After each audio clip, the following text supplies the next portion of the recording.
Voici l'histoire de Starla et les joies magiques. Et maintenant, commençons. Il était une fois des pierres précieuses enchantées, des arbres qui voyagent, des dragons qui volent, des fées sorcières, des elfes et des lutins, des licornes et loups-gens vivent dans un pays appelé le Royaume d'Avalon, que parle chanté Merlin. On pourrait penser qu'il s'agit d'un conte d'autrefois, mais dans ces histoires, on ne commence pas avec « Il était une fois ». Alors pourquoi ne pas imaginer que Starla, Fallon et Tamara, ainsi que Drake, vivent quelque part dans ce monde à notre époque. Et le soir venu, leur mission accomplie, ils vont tous danser dans une discothèque.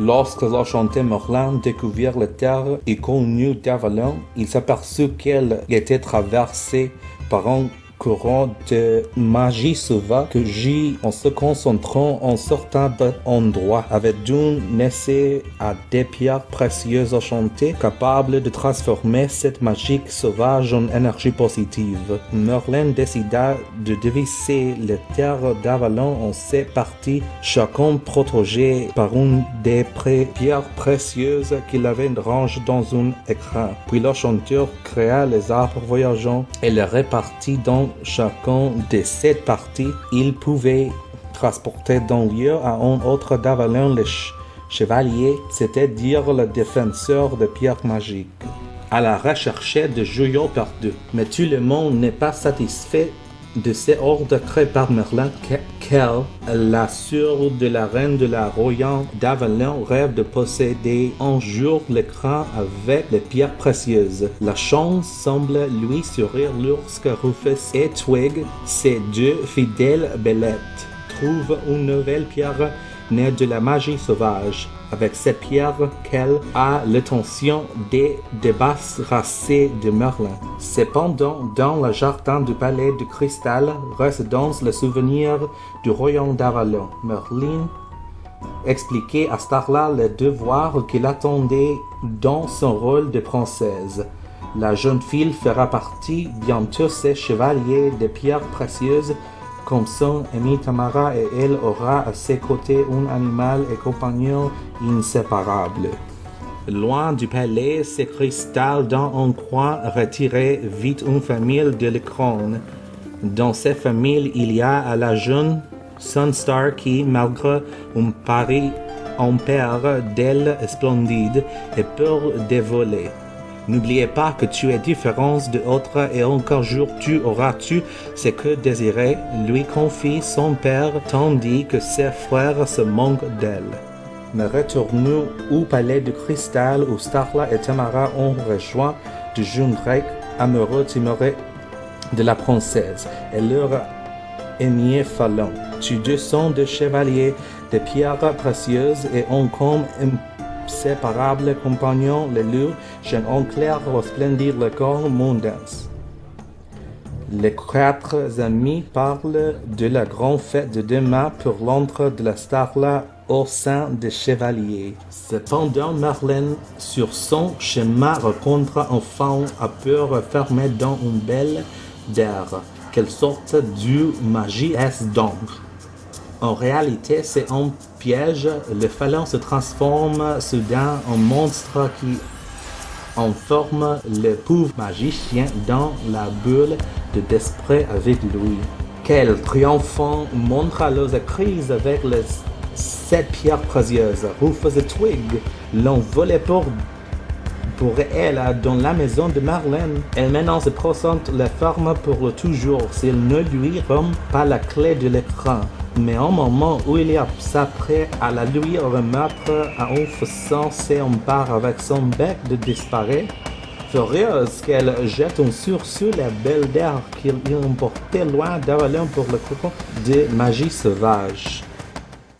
Le lendemain, dans le palais de cristal, tu es prête pour la cérémonie qui va faire le Starla en chevalier de pierres précieuses. Mais Merlin n'est pas allé et un roi inquiet envoie sa fille accompagnée de Tamara et le Fallon à la recherche du magicien. Pendant ce temps, Drake foile les environs avec les autres chevaliers. Merlin n'a jamais été ordonné, mais ces désordres qui règnent dans sa maison est très suspect. Starla et ses aimés pensent qu'il est dû à des visiteurs malintentionnés. Soudain, elle découvre Archie, la fidèle hibou du machien, le gâté et sans connaissance. Au pauvre de moi, le mont Archie, j'étais en train de préparer le thé lorsque deux créatures sont entrées.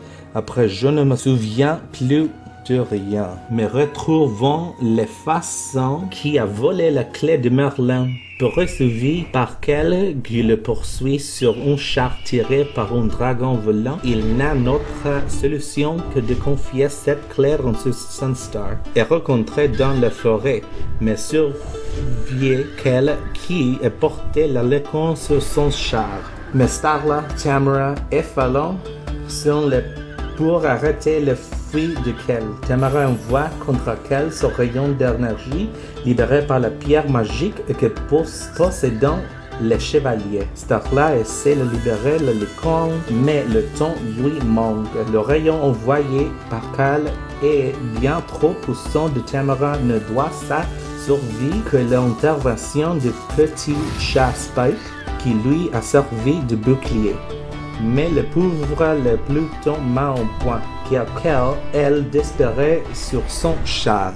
Afin qu'il héroïque petit chat, un des animaux de Tamara retrouvé s'est pris, il fait concentrer sur lui énergie bénéfique de Pierre de Tamara, Starla, Fallon et aussi de Drake et des autres chevaliers. Et bonne nouvelle, Archie est prêt à récupérer la clé de Merlin qui s'est trouvée sur la corne de Sunstar. Mais une autre mission attend les chevaliers. Starla veut libérer la licorne, elle, et avec son ami, elle se fait transporter grâce au arbre voyageur jusqu'au château de Kel, entre dans inextricable mur de ronces. Sur Starla et Tamara parvivent à y pénétrer.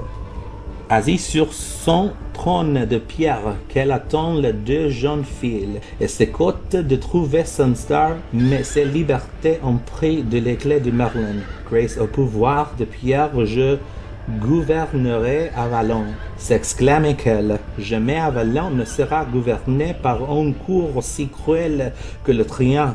Lui répondait Starla. Starla doit pourtant se soumettre et donner la clé à sa tante. Mais c'était inutile. La licorne était prisonnière dans la rocher. Le sort voulait qu'elle me revenir, ajoute qu'elle.